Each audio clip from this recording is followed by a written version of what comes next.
갈라디아서 5장 16절에서 26절까지 말씀 우리 한 목소리로 같이 봉독하겠습니다. 갈라디아서 5장 16절에서 26절 시작. 내가 이르노니 너희는 성령을 따라 행하라. 그리하면 육체의 욕심을 이루지 아니하리라. 육체의 소욕은 성령을 거스르고 성령은 육체를 거스르나니 이 둘이 서로 대적하므로 너희가 원하는 것을 하지 못하게 하려 함이니라. 너희가 만일 성령의 인도하시는 바가 되면 율법 아래 있지 아니하리라. 육체의 일은 분명하니 곧 음행과 더러운 것과 호색과 우상 숭배와 주술과 원수 맺는 것과 분쟁과 시기와 분냄과 당짓는 것과 분열과 이단과 수기함과 술취함과 방탕함과 또 그와 같은 것들이라.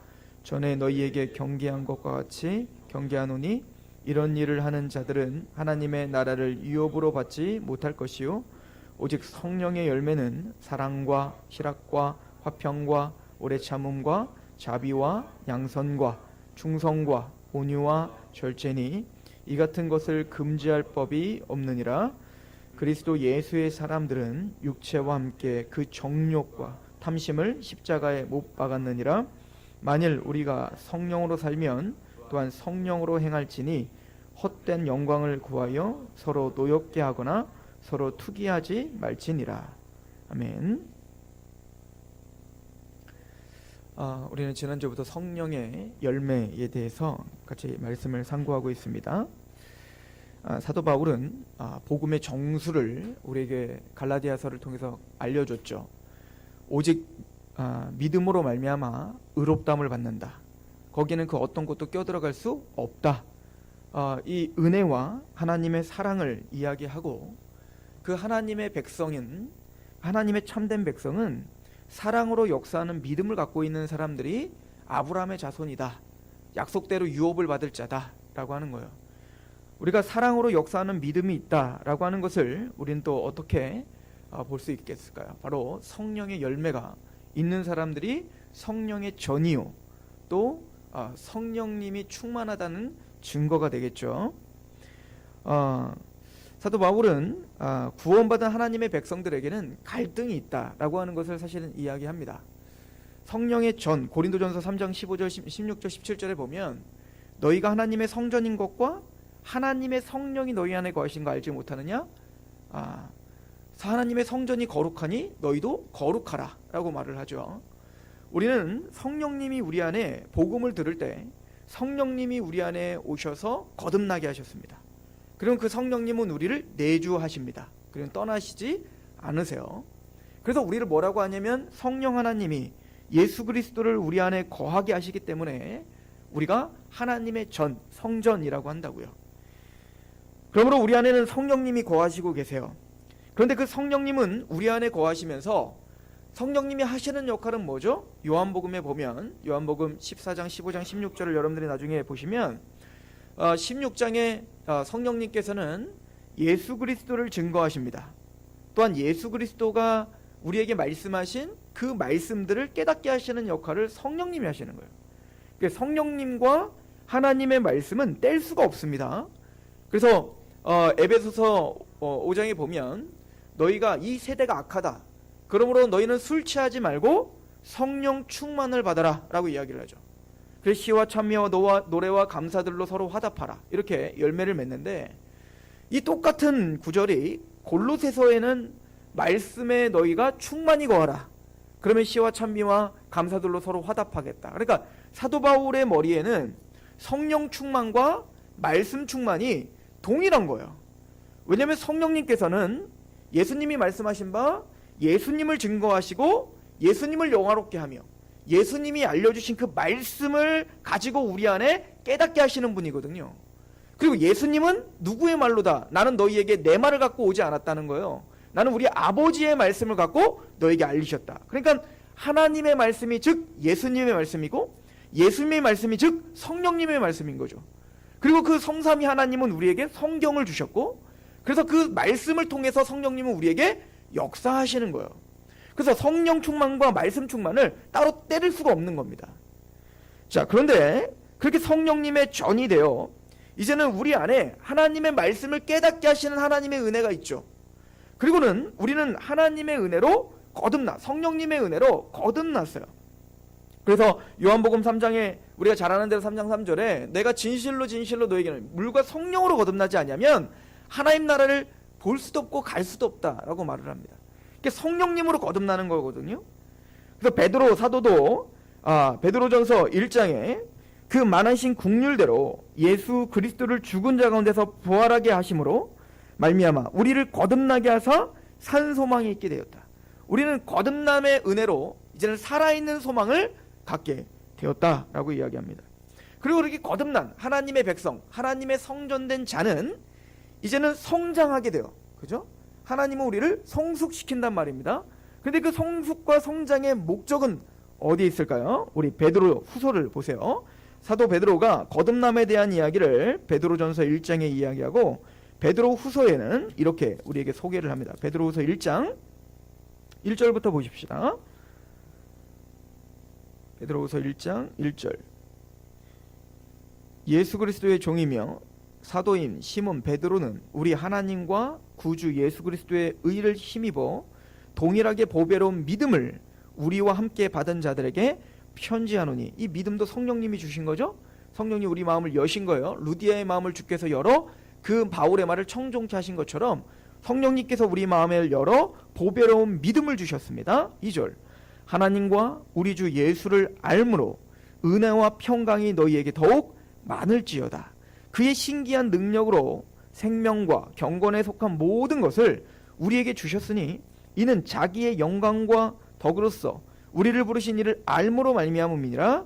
이로써 그 보배롭고 지극히 큰 약속을 우리에게 주사 이 약속으로 말미암아 너희가 정욕 때문에 세상에 썩어질 것을 피하여 신의 성품에 참여하는 자가 되게 하려 하셨다.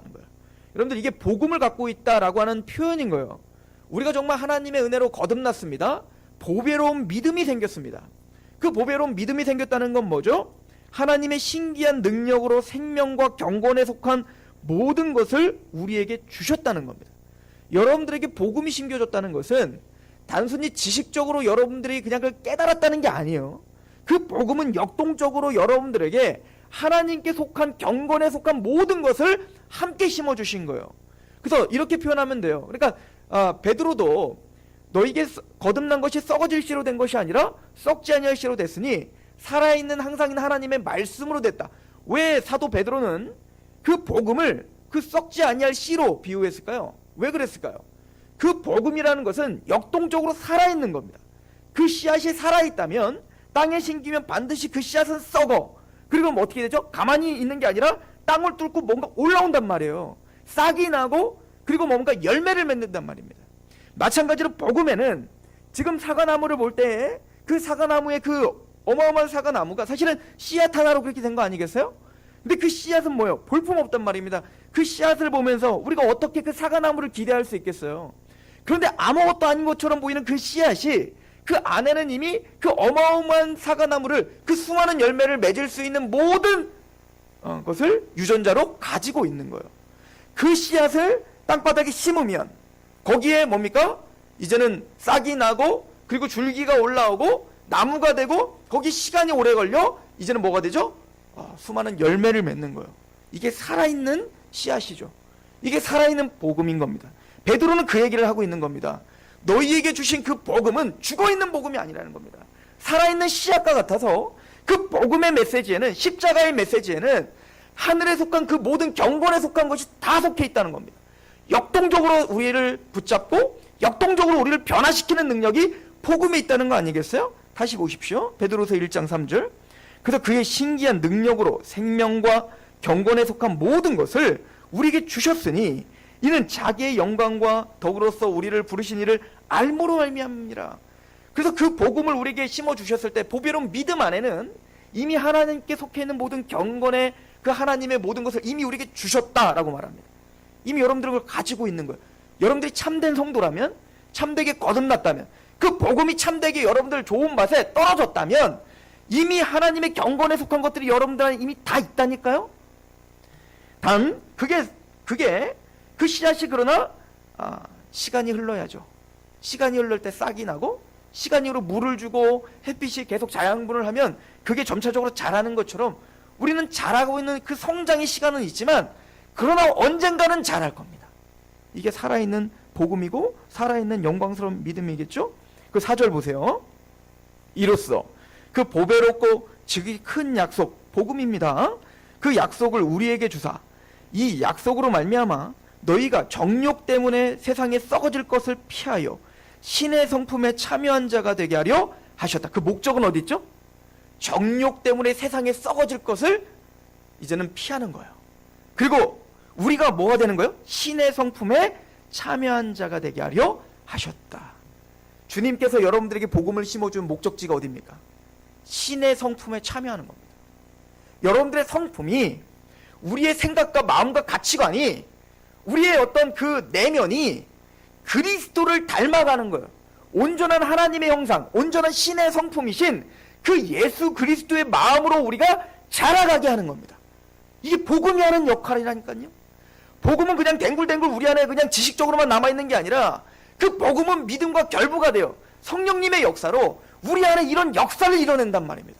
어떤 역사?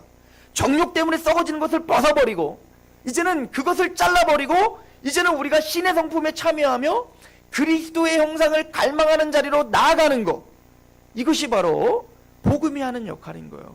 이게 예수 그리스도를 묵상하면 묵상할수록 구원받은 하나님의 성도들에게 일어나는 기적적인 역사인 겁니다. 누가 하시는 걸까요? 이거? 성령님이 하시는 겁니다. 우리 고린도후서 가보세요. 고린도후서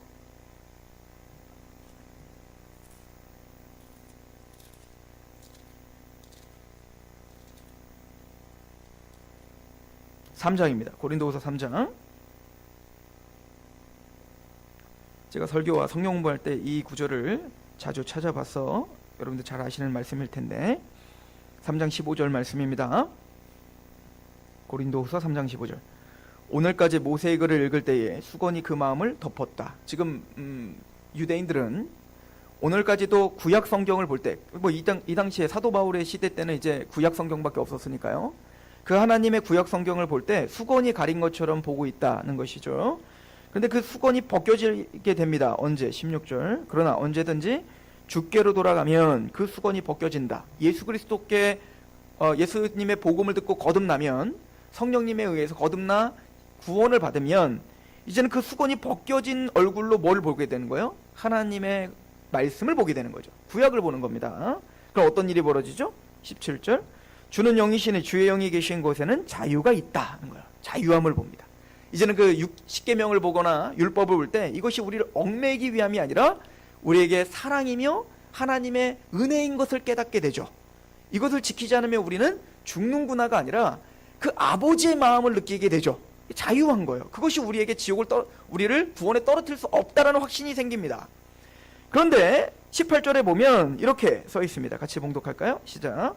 우리가 다 수건을 벗은 얼굴로 거울을 보는 것과 같이 주의 영광을 보매 그와 같은 형상으로 변화하여 영광에서 영광에 이르니 곧 주의 영으로 말미암느니라. 문맥적으로 지금 뭘 보고 있죠? 하나님의 말씀, 구약 성경을 보고 있습니다. 근데 그 수건을 벗은 얼굴로 구원받은 거듭난 그 하나님의 백성들이 그 십자가의 은혜를 바라보며 구약을 보니 누구의 영광이 보여요? 주의 영광이 보여요. 아브라함 이야기가, 아담 이야기가, 이스라엘의 이야기가, 성막 이야기가 다 예수 그리스도의 영광이 보이더라는 겁니다. 그 예수 그리스도를 통해서 우리에게 베푸신 사랑과 긍휼과 자비가 무엇인지 하나님이 보이기 시작하더라는 겁니다. 그런데 그렇게 예수 그리스도를 계속 바라보고 있는데, 그 영광을 바라보는데 우리는 그와 같은 형상으로 어떻게 되고 있어요? 변화돼요. 이게 뭐죠? 예수님을 닮아가는 겁니다. 이게 성화예요. 그러니까 우리가 예수 그리스도를 바라보고 예수 그리스도의 영광을 집중할 때 우리는 성화되어 갑니다. 그럼 예수 그리스도의 영광을 바라볼 수 있는 방법은 뭡니까? 말씀이라고요. 하나님의 말씀을 바라볼 때 우리는 예수님을 배우는 겁니다. 하나님의 성품을 배웁니다. 예수님을 통한 그 자비와 긍휼을 배웁니다. 우리를 향하신 궁극적인 뜻이 무엇인지를 배운단 말이에요. 어떻게 이런 일이 벌어지죠? 우리는 그냥 말씀을 볼 뿐인데 변화하여 영광에서 영광에 이르니 곧 주의 영으로 말미암아. 성령님이 그렇게 하시는 겁니다. 그 말씀을 이해하게 하시는 거예요. 그 말씀 속에서 예수 그리스도가 사랑스러워지는 겁니다. 날이 가면 갈수록 그 십자가의 은혜가, 그 노아의 방주 이야기가 십자가로 보이는 겁니다.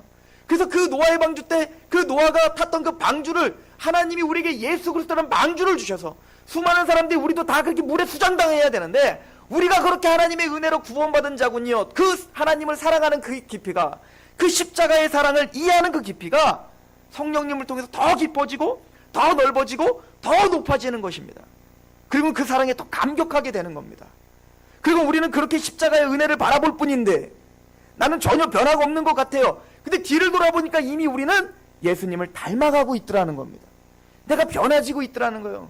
빌립보서에서 사도 바울이 뭔 얘기를 합니까? 너희는 그리스도 예수의 마음을 품으라는 거 아니에요?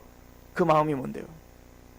그분은 하나님과 원래 동등되신 분인데, 하나님과 원래 하나님의 본체이신데 자기를 비워 종의 형체를 띠고 이 땅 가운데 오셔 죽기까지 복종하셨다. 겸손입니다. 낮아짐입니다. 하나님 앞에 복종하는 마음입니다. 너희도 그 마음을 품으라. 사도 바울이 뭐라고 하죠? 내가 예수 그리스도를 닮는 것처럼 너희는 나를 본받아라 라고 이야기를 하죠. 우리의 목적지는 바로 그 신의 성품에 참여하는 것입니다. 그러면 그 신의 성품에 참여하는 그 열매가 뭘까요? 그게 바로 성령의 9가지 열매인 거예요. 그 신이신 하나님이신 성령님의 열매가 드러나기 시작하는 겁니다. 구원받은 자에게 나타나는 열매가 바로 성령의 9가지 열매인 거죠. 물론 구원을 받자마자 그냥 다 사랑스러워져요? 다 절제가 되던가요? 양선이 나와요? 온유해지던가요? 아니요. 그 씨앗은 심겨지면 시간이 흘러야 되는 거예요. 그러나 반드시 살아있는 씨앗이라면 반드시 줄기를 내고 시간이 더디 갈지라도 그는 자라고 있어야 됩니다. 그는 성장하고 있어야 된단 말이죠. 예수님께서 요한복음 15장에 우리가 잘 아는 대로 나는 포도나무고 너희는 가지다 라고 이야기를 합니다. 그럼 예수님께서 포도나무와 가지 비유를 하시면서 우리에게 중요한 그 핵심적인 메시지를 전해주십니다. 요한복음 15장 4절인데요. 내 안에 거하라 나도 너희 안에 거하리라. 가지가 포도나무에 붙어있지 아니하면 스스로 열매를 맺을 수 없음과 같이 너희도 내 안에 있지 아니하면 그러하리라. 왜 내가 포도나무고 너희가 가지로 그렇게 붙어있어야 되는 줄 아느냐? 가지는 댕굴댕굴 혼자 다니면서는 열매를 절대 맺을 수 없어. 그 열매는 너희가 맺는 게 아니라 누가 맺는 거라는 거예요. 예수 그리스도의 은혜로 맺어진다는 거거든요. 그런데 나는 포도나무고 너희는 가지라. 너희가 나에게 붙어있을 때, 너희가 내 안에 거하고 있을 때에만 그 풍성한 열매를 맺을 수 있단다. 이 얘기를 하고 있어요. 이사야서 5장 1절부터 7절에 있는 말씀을 아마 의도적으로 예수님은 가지고 이야기하셨던 것 같습니다. 하나님이 사실은 이스라엘 백성들을 이제는 바벨론에게 포로로 끌려가게 하는 그 참담한 일을 진행하실 때, 고난을 그 백성들에게 주실 때 너희가 머리끝부터 발끝까지 성한 데가 없을 만큼 의도 터졌다 이거예요. 하나님의 말씀이 그렇게 너희를 징계했고 많은 선지자를 보냈는데 돌이키질 않네. 너희가 마음이 낮아지질 않네. 너희가 나의 말씀을 의지하지 않네. 하나님은 그거에 대해서 어쩌든 내 자녀를 변화시키고자 작정하셨습니다. 그래서 고난이라고 하는 그런 무리수를 넣으면서까지도 이스라엘 백성들을 마침내 하나님의 백성답게 만드실 거거든요. 그러면서 하나님께서 이사야서 7장에 뭐라고 하시냐면 난 너무 이상하다 이거예요. 얘들아 난 너무 이상해. 나는 너희에게 극상품의 포도나무를 심었는데, 극상품의 포도송이를 심었는데 왜 너희들에게 나오는 건 들포도가 나지? 내가 너희에게 심은 것은 극상품인데 왜 너희에게서 나는 열매들은 이렇게 쓸모없는 열매가 나는 거지? 이해가 가지 않는구나 라고 하나님은 탄식하시는 거예요. 그래서 나는 너희에게 극상품의 포도를 맺기까지 내가 너희를 포기하지 않으마. 내가 너희를 완전히 기경시켜주마. 밭이 문제라면 내가 그 밭을 완전히 기경시켜서 그 바벨론을 들어다가 바벨론을 그런 쇠고랑으로 해서 박박 긁어서 너희를 완전히 기경시켜 마침내는 나의 목적지인 그 열매를 맺게 하마. 이게 이사야서 아닙니까? 즉 그 얘기하는 것입니다. 예수님이 왜 십자가에 죽으셨습니까? 왜 예수님께서 우리를 위해서 그 처참한 십자가를 짊어지셔야 됐습니까? 우리에게 극상품의 포도송이를 심으신 거예요. 복음이라는 것은 바로 극상품 중에 극상품인 포도송이인 겁니다. 그런데 그 포도송이를, 극상품의 포도송이를 지금 저와 여러분들의 마음에 심어주셨단 말입니다. 누가? 성령님께서. 그러므로 우리는 그 열매를, 그 포도나무는요 보면 다른 거에 쓸모가 없어요. 여러분들 포도나무가 관상용입니까? 뭐 보기 좋아요? 전혀 안 보기 좋아요. 그 포도나무를 잘라가고 가구를 만들 수 있습니까? 전혀 못 만듭니다. 포도를 심는 목적은 하나입니다. 뭐죠? 열매입니다. 주님께서 우리를 포도나무로 비유하신 걸, 예수님이 포도나무 우리를 가지라고 하신 것, 주님이 우리에게 기대하는 건 뭘까요? 열매인 겁니다. 그 열매가 뭘까요? 신의 성품에 참여하는 겁니다. 우리가 변화되어 가는 거예요. 성화되어 가는 것을 이야기하는 것입니다. 그런 큰 그림을 가지시고 성령의 9가지 열매를 오늘 묵상하셔야 되는 겁니다. 우리 갈라디아서 5장을 한번 가보십시다.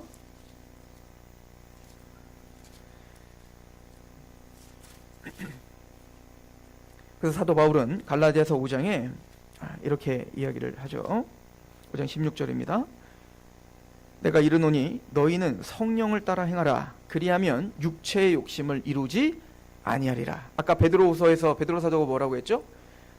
썩어질 그 정욕을 피하여 신의 성품에 참여한다. 그러니까 우리는 정욕 가운데 살고 있다는 거예요.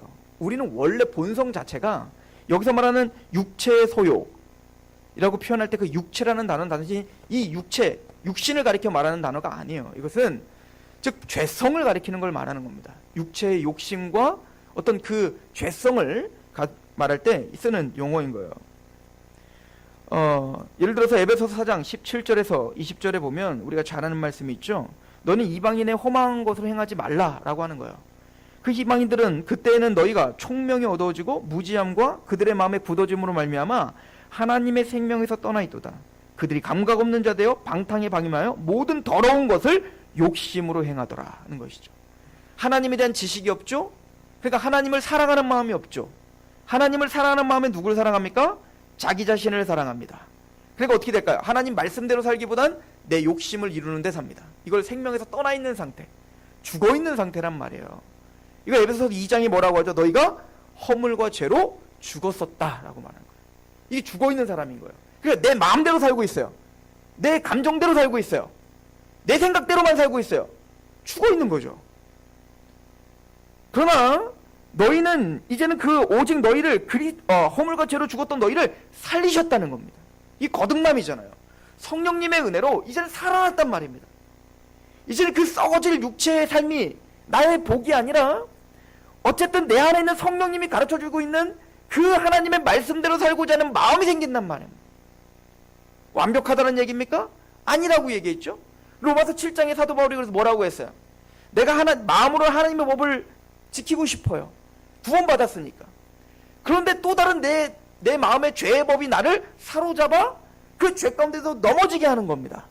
이게 우리의 갈등이라고 했죠. 구원받은 자는 이게 깨달아지는 겁니다. 이게 알아지는 거예요. 하나님에게 하나님의 말씀대로 살고 싶은데 우리는 너무 게으른 겁니다. 하나님의 뜻대로 우리는 사랑하고 싶은데 사랑하고 싶지 않고 미워하고 싶은 거예요. 사랑하는 것 자체도 싫은 거예요, 그냥. 또 우리는 뭔가 절제해야 되는데 절제하고 싶지 않아요. 그냥 그걸 탐닉하고 싶다고요. 이게 우리의 육체고 이게 우리의 욕심이란 말입니다. 오라나는 곤고한 사람이다. 내 마음으로 원이로되 이 죄가 나를 자꾸 사로잡아 나를 끄집어가는 이 비참한 상황 가운데 내가 있구나. 이 썩어질 이 육체에서 나를 좀 건져달라. 이게 사도 바울의 탄식이었죠. 오늘 말씀을 보십시오. 17절 육체의 소욕은 성령을 거스르고 성령은 육체를 거스르나니 이 둘이 서로 대적함으로 너희가 원하는 것을 하지 못하게 하려 함이라. 이미 우린 거듭났다는 걸 전제하고 있는 거예요. 사도 바울은 너희는 이미 원하는 게 있다는 거예요. 그 원하는 게 뭐죠? 주의 말씀대로 사는 겁니다.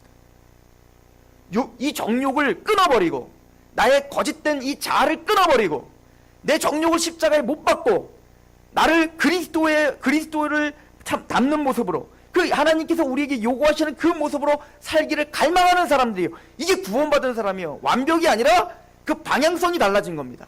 하나님의 말씀에 대한 방향성, 또 죄를 바라보는 시각이 달라진 거죠. 그리고는 이렇게 말합니다. 18절에 너희가 만일 성령이 인도하시는 바가 되면 율법 아래 있지 아니하리라. 이 마음이 여러분들을 작동하고 있다면 여러분은 굳이 율법을 두려워할 필요가 없는 거예요. 구원받은 겁니다. 그러므로 그리스도 안에 결코 정잠이 없습니다. 그런데 그 성령님이 여러분들을 가만두지 않아요. 그 말씀대로 살게 더 강하게 우리를 부여잡습니다. 내 마음대로 살고 싶은데 내 마음대로 살지 못하게 한단 말이에요. 자꾸 뭔가 그러면 안 될 것 같아. 예전엔 그냥 막 살았거든요. 그래서 내 마음이 그냥 편안했거든요.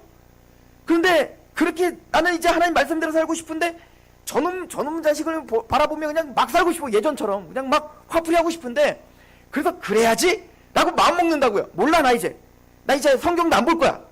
그리고는 그렇게 하려고 하면 내 마음이 불붙는 것 같은 거예요. 그럴 수가 없어요. 이게 미치는 거죠. 그래서 더 힘든 거예요. 구원받은 사람들에게. 이게 십자가의 길인 거죠. 그리고 말합니다. 18절 너희가 만일 성령이 인도하시는 바가 되면 율법 아래 있지 아니하리라. 왜? 성령님이 우리를 주관하고 있기 때문에 그렇습니다. 육체의 일은 분명하니 곧 음행과 더러운 것과 호색과 이것은 다 음란을 가리킵니다. 간음을 가리키는 거예요. 결혼 바깥에서 이루어지는 모든 성관계 또 동성연애랄지 이런 모든 잡다한 모든 성적인 타락을 가리켜 이야기하고 있는 겁니다. 여기에는 예수님이 말씀하신 것처럼 간음한 것만 간음죄가 아니라 간음한 생각만 해도 음란한 생각만 해도 뭐요? 간음죄라는 것이 다 포함되어 있는 거겠죠. 두 번째는 하나님에 대한 죄를 이야기합니다. 그래서 20절에 우상숭배, 주술을 말합니다. 즉 하나님이 아닌 우상숭배를 갖고 있는 것, 그죠? 하나님보다 더 무엇인가를 우선순위로 여기는 것. 사도 바울은 골로새서의 탐심은 우상숭배다라고 이야기를 했죠. 하나님이 우선순위가 아닌 내 탐심과 내 욕심을 섬기는 것. 그래서 우상숭배라고 하는 것은 제가 몇 번 말씀드렸죠. 우리 불교에서 막 불상에게 절을 하지만 그 불상과 별로 상관이 없어요. 그 불상은 그냥 내 소원 이뤄주면 되는 거예요. 기아장에 그냥 내 이름 쓰고 그냥 불공 드리고 첨배해가지고 열심히 해서 감격해서 내 소원만 이루어지면 된다고. 이거 우상숭배란 말입니다. 근데 이런 우상숭배가 교회 안에 있을 수 있다는 얘기인 거예요. 우상숭배와 그리고 주술, 즉 하나님에 대한 그 죄를 이야기하는 겁니다. 그 다음엔 원수 맺는 것과 분쟁과 시기와 분냄과 당짓는 것과 분열함과, 이건 뭐죠? 사람과의 관계입니다. 내 분노를 참지 못하는 거예요. 내 분노를 절제하지 못하는 겁니다. 내가 화나고 누가 미우면 그냥 그 미운 대로 그냥 내버려 두는 겁니다. 그게 죄라는 인식 자체가 없는 거죠. 그리고 분열함이 있죠. 당짓죠. 그리고 이단과, 이것은 뭐죠? 하나님의 말씀의 진리와 그 잣대대로 말씀대로 보지 못하는 겁니다. 그죠? 왜곡된 교리를 가르쳐주는 걸 이야기하는 것입니다. 그리고는 마지막 27절 투기와 술 취함과 방탐과 또 그와 같은 것들이라. 이건 뭐죠? 즉 세상을 탐닉하는 겁니다. 그죠? 하나님의 말씀이 아닌 세상을 좋아하고 세상을 탐닉하고 절제하지 못함, 무절제함을 이야기한단 말이에요. 이거에 대항마가 있다. 이거는 우리 안에 있는 것들이에요. 사실은 이 육체의 소욕이라는 건 저기 북한 사람들, 저기 김정은에게만 있는 게 아니라 오늘 교회 안에 있는 우리에게도 있는 거란 말입니다. 사도 바울에서 오라 공고한 사람이라고 이야기한 거잖아요. 그러나 성령님은 우리 안에서 이런 것들을 만들어냅니다. 22절을 보시면 이 9가지 열매는 3가지 부분으로 나눠져요. 첫 번째 부분은 사랑과 희락과 화평입니다. 이것은 많은 신학자는 이것은 바로 하나님에 대한 것이다 라고 이야기를 합니다. 두 번째, 오래 참음과 자비와 양선. 이것은 사랑과의 관계 속에서 하나님이 드러내시는 선한 성품이다 라고 이야기를 하죠. 세 번째는 온유와 절제 그리고 충성입니다. 이거는 뭔가 술에 취하거나 이렇게 향락과 절제하지 못하는 거에 반대인 자기 절제가 시작되는 겁니다. 하나님이 스스로 우리를 절제시키는 거예요. 그죠? 죄에 넘어지지 않도록, 죄와 싸우도록 우리를 절제시키는 어떤 그 선한 어떤 성품의 변화가 우리에게 일어난다. 이게 성령의 9가지 열매입니다. 24절 그리스도 예수의 사람은 육체와 함께 그 정욕과 탐심을 십자가에 못 박았느니라. 우리 죄만 박는 게 아니에요. 예수님이 십자가에서 우리 죄만 씻어주신 게 아니라 우리의 그 더러운 정욕과 우리의 더러운 그 탐심이 이미 십자가에 못 박혔습니다 라고 믿는 거라고요. 그리고 이제는 우리는 성령님의 은혜로 이 성령의 9가지 열매를 드러내는 사람입니다 라고 고백하는 사람들이란 말입니다.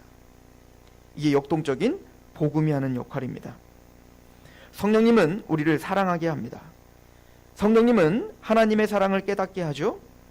그래서 요한일서에 보면 사실은 요한일서 사랑에 대한 것은 여러분들 요한일서를 보면 답이 딱 나와요. 요한일서 우리 2장을 한번 가보십시다. 요한일서 2장입니다. 요한일서는 사랑에 대한 이야기를 이제 굉장히 구체적으로 그 어떤 사도들보다 강하게 우리에게 높은 기준을 우리에게 제시를 합니다. 그런데 모든 사랑에 대한 이야기를 하기 전에 먼저 사도 요한은 먼저 집중해야 될 것이 있었습니다. 바로 성령님에 대한 이야기입니다. 요한일서 2장 15절인데요. 같이 한번 읽어봅시다. 시작. 이 세상이나 세상에 있는 것들을 사랑하지 말라. 누군지 세상을 사랑하면 아버지의 사랑이 그 안에 있지 아니하나니 이는 세상에 있는 모든 것이 육신의 정욕과 안목의 정욕과 이생의 자랑이니 다 아버지께로부터 온 것이 아니요 세상으로부터 온 것이라. 이 세상도 그 정욕도 지나가되 오직 하나님의 뜻을 행하는 자는 영원히 거하느니라. 아까 갈라디아 사랑도 비슷하죠? 즉 너희가 이 세상이나 세상에 있는 것들을 사랑하지 말라는 겁니다. 세상을 사랑하지 말고 뭘 사랑하라고요? 아버지를 사랑하라는 겁니다. 그러니까 이거는 같이 양립할 수가 없다는 거예요. 그죠? 그 아버지를 사랑하면 아버지를 사랑하게 되면 될수록 세상을 향한 사랑이 점점 소멸되게 될 겁니다. 그럼 반대로 구원받은 하나님 백성들이 세상을 사랑하면 할수록 뭐가 소멸될까요? 아버지에 대한 사랑이 소멸될 거란 말이에요. 이게 같이 간단 말입니다. 같이. 16절에 이는 세상에 있는 모든 것이 육신의 정욕과 안목의 정욕과 이생의 자랑이에요. 세 가지죠. 즉 우리의 어떤 욕심, 나의 어떤 만족을 채우기 위한 그죠? 탐심. 두 번째 안목, 보여지는 것 때문에 이게 문제인 거예요. 그죠? 뭔가 보기 때문에 욕심이 생기는 거 아니에요? 보는 겁니다. 그리고 이생의 자랑입니다. 내가 좀 집중받고 내가 하나님 되고 싶은 거예요. 내가 주인 되고 싶은 그런 마음. 이게 바로 정욕입니다.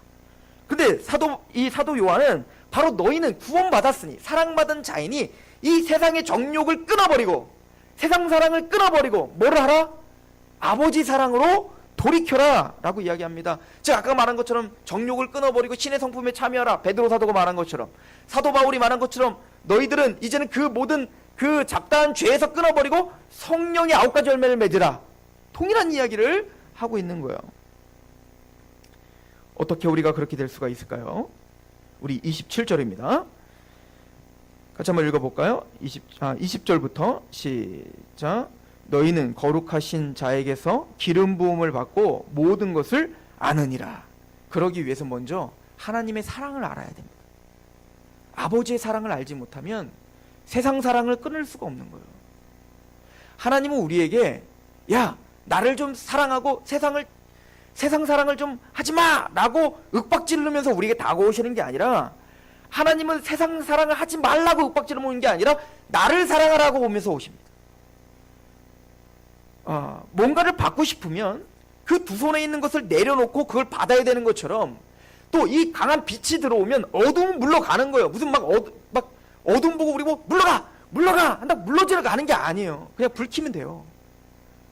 어두움 보고 이거 좀 어두움 좀 없애줘라 라고 할 필요 없어요. 그냥 조용히 와서 불 켜면 그냥 되는 거예요. 떠들 필요가 없어요. 마찬가지로 우리가 세상 정욕을 끊을 수 있는 유일한 방법은 하나님의 사랑을 많이 아는 거예요. 우리 마음에 하나님의 사랑을 가득 채우면 되는 겁니다. 여러분들이 금욕주의를 말하는 게 아닙니다. 이제부터 세상 사랑 다 끊어버리기 위해서 산으로 올라가는 게 아닌 거예요. 기도원에 가는 게 아닙니다. 교회에서 살아나는 얘기가 아닌 거예요. 우리가 어디에 있든 우리 마음 안에 하나님에 대한 사랑이 가득하다면 세상 사랑을 자연스럽게 끊을 수 있는 겁니다. 우린 자유하니까요. 율법이 여러분들을 정죄할 수 없다니까요. 단 그 사랑이 여러분들을 강권할 뿐입니다. 이게 구원인 거예요. 이게 복음 아닙니까? 그런데 그 일을 기름 부음으로 우리는 모든 걸 안다는 겁니다. 그 사랑을 기름 부음, 지금 성령님을 가리켜 말하는 겁니다. 성령님의 기름 부음으로 말미암아 너희가 모든 것을 안다라고 이야기하잖아요. 27절도 마찬가지입니다. 너희는 주께 받은 바 기름 부음이 너희 안에 거하나니 아무도 너희를 가르칠 필요가 없고 오직 그의 기름 부음이 모든 것을 너희에게 가르치며 또 참되고 거짓이 없으니 너희를 가르치신 그대로 주 안에 거하라. 그 기름 부음 성령님의 안에 있어야 우리는 주님 안에 거할 수 있습니다. 그 사랑 안에 거할 수 있다는 얘기인 거예요. 그 사랑을, 그 어마어마한 사랑을 깨닫고 고백할 수 있는 자리가 될 수 있다는 거예요. 성령님은 우리에게 그렇게 거듭나게 하실 뿐만 아니라 여러분들의 모든 삶을 주장하십니다. 예수님이 오실 때까지 성령님이 하시는 목적지는 하나예요. 저보고 성령님은 도대체 뭐 하는 분입니까? 라고 저에게 물어보신다면 가장 제일이 무엇입니까? 성령님이 하는 것 중에 가장 다른 건 몰라도 이것만 알면 되는 게 뭡니까? 라고 물어보신다면 로마서 5장입니다. 성령님은 우리에게 하나님의 사랑을 확증해 주십니다. 하나님의 사랑을 부어주십니다. 왜 요한복음 16장에 성령님이 예수님을 우리에게 증거하시고 예수님이 말씀을 증거하시고 의에 대해서 죄에 대해서 심판에 대해서 우리에게 증거하신다고 말할까요? 결론은 뭘까요? 그 십자가를 통한 하나님의 사랑을 우리 마음에 확증하시는 역할을 하시는 거예요. 그 사랑이 있어야 되는 겁니다. 예수님께서 일곱 교회, 요한계시록 일곱 교회에게 책망과 칭찬을 하시면서 에베소 교회에게 칭찬을 하시죠. 야, 너희가 하나님의 말씀과 진리로 이단들을 다 박멸하고 그렇게 철두철미하게 진리 가운데 싸우고 있는 거 참 기특하다. 그런데 너에게 두세 가지 책망할 게 있어. 처음 사랑을 잃어버렸다는 것이다. 그건 성령 충만의 결과가 아니라는 겁니다. 우리가 지식만 있지 정말 하나님에 대한 사랑과 감격이 없어진 거예요. 하나님에 대한 사랑은 반드시 이웃에 대한 사랑으로 이게 같이 연결이 되는데 우리가 지식과 복음을 알고 있다고 하면서 분별은 하고 있는데 하나님 이웃에 대한 사랑이 없어지는 거예요. 이건 성령이 소멸되고 있는 것입니다. 성령님은 그 하나님의 사랑을 부어주십니다. 그래서 그 하나님의 사랑을 부어주시는 것에 대한 이야기를 하면서 요한일서 3장은 이렇게 이야기하는 거예요. 얼마나 사도 요한이 높은 기준을 얘기하는지 보십시오. 요한일서 3장 16절입니다. 그가 우리를 위하여 목숨을 버리셨으니 우리가 이로써 사랑을 알고 우리도 형제들을 위하여 목숨을 버리는 것이 마땅하니라. 누가 이 세상의 재물을 가지고 형제의 궁핍함을 보고도 도와줄 마음을 닫으면 하나님의 사랑이 어찌 그 속에 거하겠느냐. 자녀들아, 우리가 말과 혀로만 사랑하지 말고 행함과 진실함으로 하자. 이로써 우리가 진리에 속한 줄을 알고 또 우리 마음을 주 앞에서 굳세게 하리니 이는 우리 마음이 혹 우리를 책망할 일이 있어도 하나님 우리 마음보다 크시고 모든 것을 아시기 때문이라. 사랑하는 자들아, 만일 우리 마음이 우리를 책망할 것이 없으면 하나님 앞에서 담대함을 얻고 무엇인지 구하는 바를 그에게서 받나니 이는 우리가 그의 계명을 지키고 그 앞에서 기뻐하시는 것을 행함이라. 그 계명이 뭡니까? 23절. 그의 계명은 이것이니 곧 그 아들 예수 그리스도의 이름을 믿고 그가 우리에게 주신 계명대로 서로 사랑할 것이니라. 그의 계명을 지키는 자는 주 안에서 거하고 주는 그의 안에서 거하나니 우리에게 주신 성령으로 말미암아 그가 우리 안에서 거하시는 줄을 우리가 아느니라. 여러분들이 어떻게 하나님이 우리 안에 거하신다고 확증할 수 있습니까? 사랑입니다. 성령님이 우리 안에 거하신다는 그걸 우리는 어떻게 확증합니까? 예전에는 없던 사랑이 생기는 겁니다. 예전에는 생각하지 못했던 하나님에 대한 사랑이 생기는 겁니다. 마음을 다하고 뜻을 다하고 목숨을 다하고 주 하나님을 사랑하는 마음으로 예배자가 됩니다. 찬양을 볼 때 나 무엇과도 주님을 바꾸지 않겠다는 그 찬양이 그냥 이제 가사가 아니라 우리 마음의 고백이 됩니다. 난 당신을 사랑합니다. 세상의 그 어느 곳보다 당신이 우리의 소망이며 당신이 우리의 사랑입니다. 그 예전에는 사랑스러워 보지 못했던 그 사람들이 사랑스러워지게 되는 겁니다. 아, 나를 구원하신 그 하나님의 사랑이 저 사람도 사랑하고 있지. 그래서 그를 용서하게 되는 겁니다. 그래서 그를 국률한 마음으로 바라보게 되는 것입니다. 이게 성령의 열매가 아니겠어요? 요한일서 4장을 보십시오. 얼마나 우리에게 사도 요한이 정확하게 우리에게 설명해주고 있는가. 19절입니다. 뭐 4장 전체를 보셔야 되는데 19절만 볼게요. 우리가 사랑함은 그가 먼저 우리를 사랑하셨으며. 이거 누가 알려주신다고요? 로마서 5장에 성령님이 하신다고요. 하나님의 사랑을 우리에게 확증하시니라. 우리가 죄인 되었을 때에 하나님께서 자기 아들을 죽이기까지 우리를 사랑하셨다. 이게 성령님이 우리 안에서 알게 하시는 거예요. 그 기름 부음이 이걸 알게 하시죠. 우리가 사랑함은 그가 먼저 우리를 사랑하셨음이니라. 20절 21절 같이 읽어볼까요? 시작. 누구든지 하나님을 사랑하노라 하고 그 형제를 미워하면 이는 거짓말하는 자니 보는 바 그 형제를 사랑하지 아니하는 자는 보지 못하는 바 하나님을 사랑할 수 없느니라. 우리가 이 계명을 주께 받았나니 하나님을 사랑하는 자는 또한 그 형제를 사랑. 이건 필수라는 겁니다. 해도 되고 말아도 되고 선택의 문제가 아니라 여러분들 성령님의 은사는 안 받아도 돼요. 받으면 좋죠. 방언 안 해도 된다고요. 병 안 고쳐줘도 돼요. 그럼 이건 해야 됩니다. 성령님의 역동적인 사랑으로 하나님을 사랑하게 돼야 돼요. 더더욱 사랑하게 돼야 됩니다. 더더욱 형제들을 사랑하게 돼야 됩니다. 긍휼을 베풀어야 됩니다. 이거는 구원받은 자의 구원받았다는 증거입니다. 그리고 사도 바울은 고린도전서 13장에 그 사랑이 무엇인지를 우리에게 설명해 줍니다. 우리가 추구해야 될 사랑. 여러분들, 예수님께서 그런 얘기를 하시죠. 원수를 사랑하라. 그리고 뭐라고 하죠? 야, 사랑할 만한 사람을 사랑하는 것은 다해, 세상 사람들. 너희가 구원받았다는 증거가 뭐니? 원수를 사랑하는 거란다 라고 이야기한다고요. 우리가 어떻게 원수를 사랑할 수 있어요? 여러분, 어떻게 우리가 나에게 해코지를 하고 있는 사람들이 좋아 보이냐고요. 여러분, 어떻게 스데반이 자기에게 돌을 던져 지금 피를 흘리게 한, 나를 죽게 하고 있는 그 사람이 어떻게 사랑스러워 보이겠냐고. 감정은 여전히 그에 대한 미움이 있을 수 있다고요. 하나님은 그걸 말하는 게 아닙니다. 사랑은 그게 아닌 거예요. 성경에서 말하는 사랑이 뭐죠? 고린도전서 13장이에요.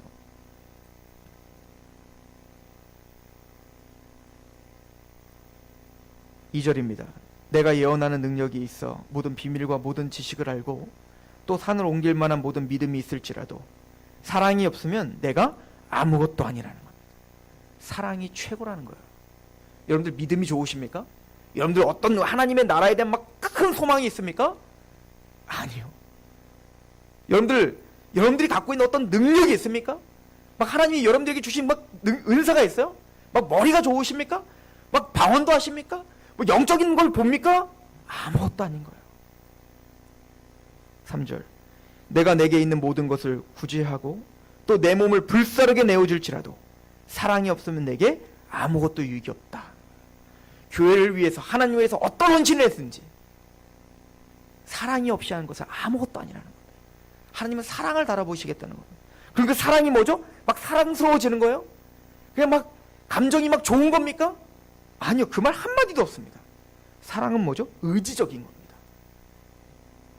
4절. 사랑은 오래 참고, 사랑은 온유하고, 시기하지 않고, 사랑은 자랑하지 않고, 교만하지 않고, 무례히 행하지 않고, 자기의 유익을 구하지 않고, 성내지 않고, 악한 것을 생각하지 않고, 불의를 기뻐하지 않고, 진리와 함께 기뻐하고, 모든 것을 참고, 모든 것을 믿고, 모든 것을 바라는 것, 그리고 모든 것을 견디는 게 사랑이라는 거예요.